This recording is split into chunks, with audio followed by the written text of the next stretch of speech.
psaume de David. Et il dit ceci: mon âme, bénis l'Éternel. Que tout ce qui est en moi bénisse son Saint-Nom. Mon âme, bénis l'Éternel. Et n'oublie aucun de ses bienfaits. C'est lui qui pardonne toutes tes iniquités, qui guérit toutes tes maladies. C'est lui qui délivre ta vie de la force, qui te couronne de bonté et de miséricorde. C'est lui qui rassasie de bien ta vieillesse, qui te fait rajeunir comme l'aigle. L'Éternel fait justice. Il fait droit à tous les opprimés. Il a manifesté ses voies à Moïse, ses œuvres aux enfants d'Israël. L'Éternel est miséricordieux et compatissant, lent à la colère et riche en bonté. Il ne conteste pas sans cesse. Il ne garde pas sa colère à toujours.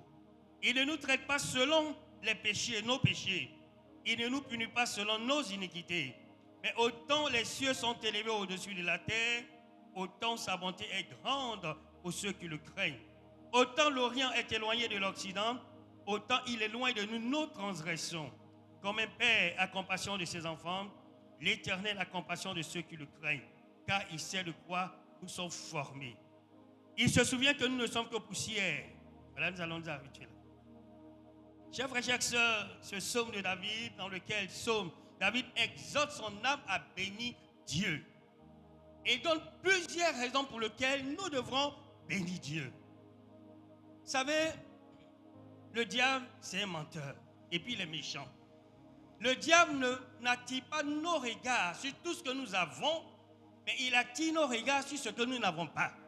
Regardez dans le jardin d'Éden. Dieu a mis tout à la disposition de Adam et Ève. Mais le seul arbre que Dieu leur a dit de ne pas toucher, c'est sur ça le diable a tiré leur regard. Ce matin, que Dieu porte nos regards sur les bienfaits de Dieu.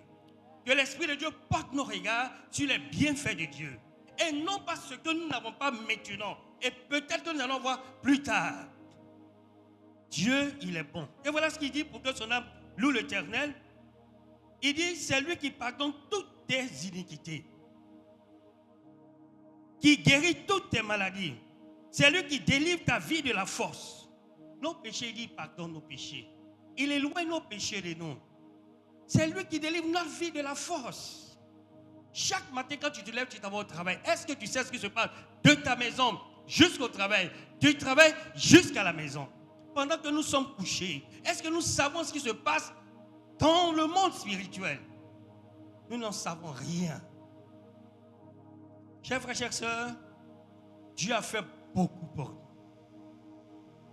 Il a fait beaucoup pour nous. C'est vrai qu'il y a certainement d'autres choses qui ne sont pas encore faites. Mais portons nos regards sur ce qu'il a déjà fait. Le salut en premier. Qu'il nous a donné gratuitement par l'œuvre que son Fils Jésus a accompli à la croix. Et à côté du salut, nos péchés qu'il pardonne.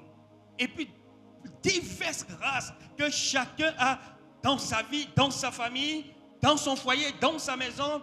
Nous ne pouvons pas ignorer toutes ces choses. Comme David, ce matin, bénissons le Seigneur, célébrons le Seigneur. Je te suivrai. Je te suivrai. Je te suivrai. Jésus, je